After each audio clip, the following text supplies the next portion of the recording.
여러분 안녕하십니까? 이충건 방송의 이충건입니다. 오늘은 국제결제은행의 경고, 우리나라 민간부채 증가 속도 43개 국가 중에서 4위로 상당히 높다라는 내용을 가지고 말씀을 드리겠습니다.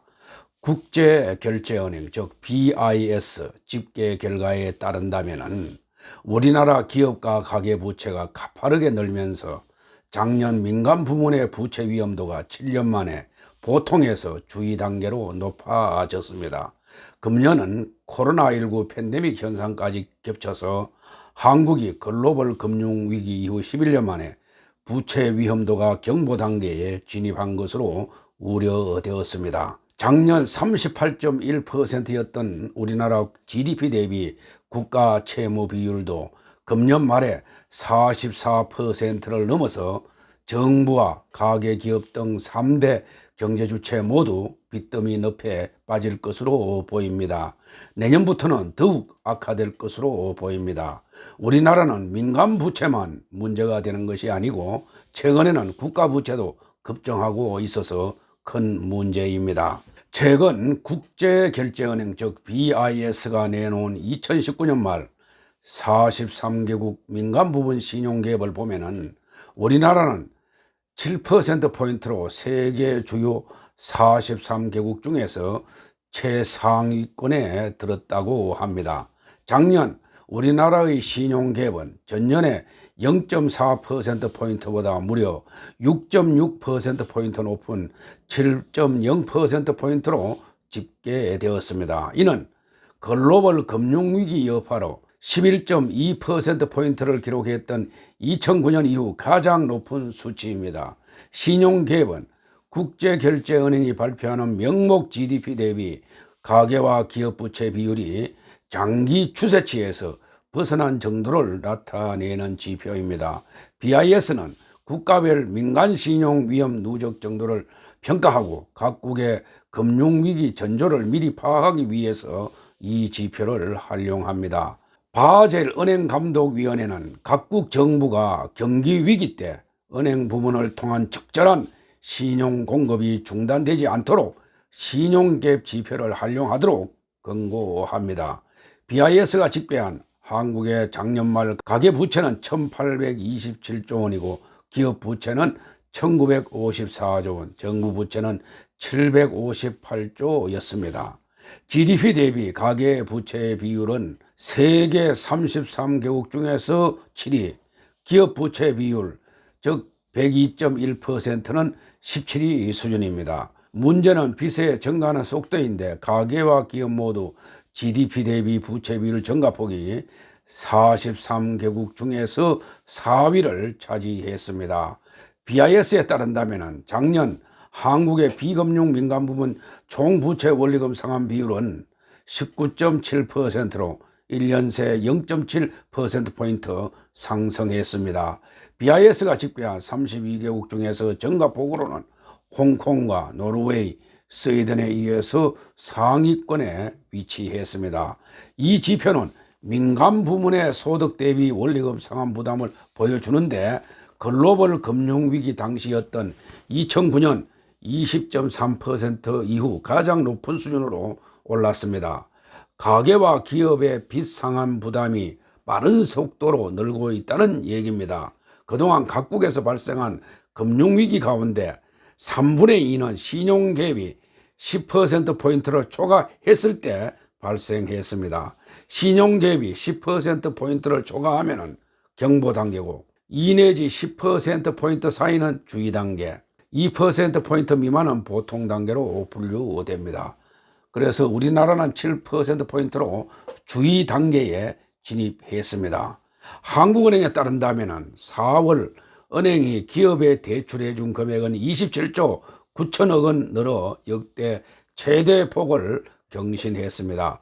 지난 3월 18조 7천억 원 증가를 기록하며 통계 속보치 작성 이래 가장 큰 폭의 증가를 보인 뒤 2달 연속 최대폭 증가입니다.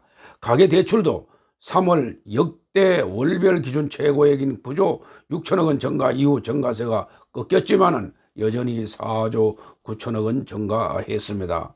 기업의 은행 대출 잔액은 929조 원이고 가계 대출 잔액은 4월 말 916조 원에 달했습니다.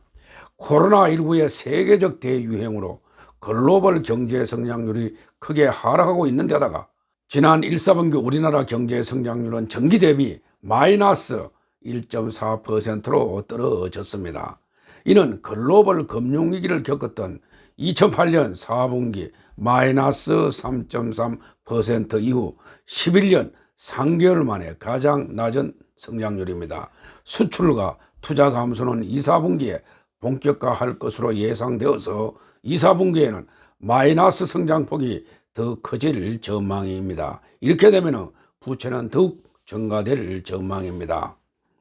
한국경제연구원이 지난 5월 14일 발표한 성장 위축이 경제 주체별 주요 지표에 미치는 영향 및 시사점 분석 자료에 따른다면 성장률이 1%포인트 떨어질 경우 경제 주체별로 미치는 영향은 가계부문 금융부채는 657만 원 늘어나고 월 소득이 10만 원씩 감소하며 기업 관련 지표는 신생기업 수가 7,980개 사라지고 코스피 시가총액이 97.3조 원 증발하는 것으로 분석되었습니다. 또 정부 사회 부문에서는 국세 수입이 3.3조 원 감소하고 상대적 빈곤 인구수는 14.9만 명이 증가할 것으로 분석되었습니다. 미국 블룸버그 통신 산하기관인 블룸버그 인텔리전스는 한국의 국가 채무 비율이 금년 역성장한다면 46%로 높아지고 내년에 확장적 재정 지출을 지속할 경우 50%에 육박한다고 전망했습니다. 앞서 국제신용기관 피치는 한국의 국가 채무 비율이 3년 내에 46%를 넘으면 신용 등급에 악영향을 미칠 것이라고 경고했습니다. 특히 문정부대로 국가 채무 증가 속도가 유례없이 빠르다는 점이 우려됩니다. 지난해 38%였던 국가 채무 비율은 올 들어 방만한 재정 지출로 인해서 41.4%로 높아졌습니다. 앞으로 30조 원 규모의 3차 추경이 편성되면 44.4%까지 올라가게 됩니다. 정부가 2019년에서 2030년 국가재정운영계획에서 전망했던 금년 39.8%는 물론이고 2020년 예상치 44.2%마저 유명무실해질 전망입니다. 제가 유튜브 방송인 이충건 방송 55회에서 말씀드린 바와 같이 정부는 지난 4월 7일 국무회의에서 2019년 회계연도 국가결산보고서를 보면은 재무제표사항에 나타난 지난해 국가부채는 1743조 6천억 원으로 기존 최고치였던 전년에 1683억 4천억 원보다 3.6%인 60조 2천억 원이 증가했습니다.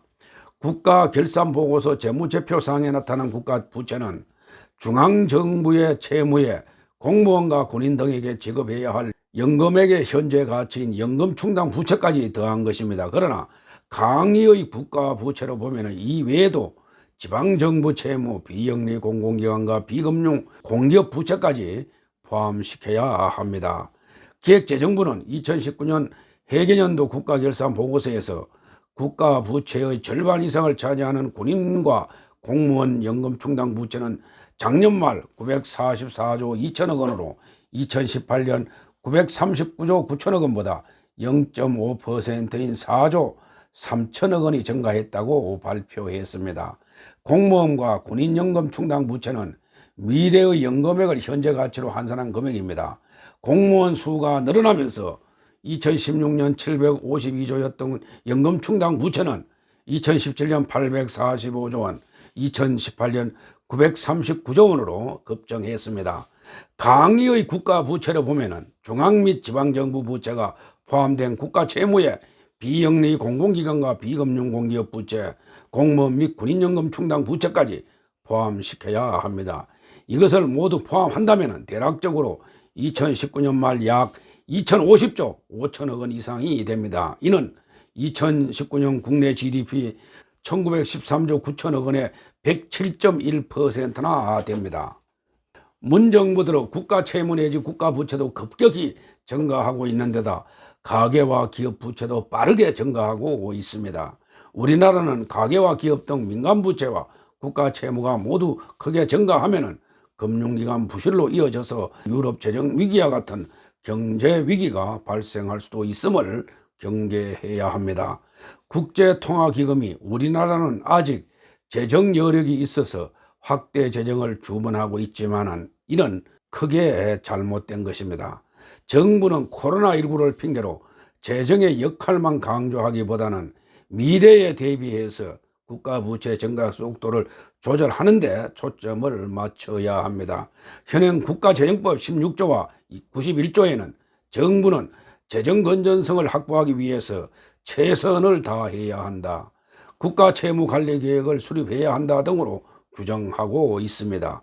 국가 채무를 적정 수준으로 유지하도록 노력해야 한다는 뜻입니다. 이를 위해서 국가 부채와 재정 적자 비율을 선진국처럼 일정 수준 이하로 관리하는 재정 준칙도 마련해야 할 것입니다. 그래야 정권 연장을 목적으로 하는 인기 영합의 포퓰리즘 정책에 따라 세금 낭비가 반복되는 사태를 막고 국가 재정을 건전하게 관리할 수가 있을 것입니다.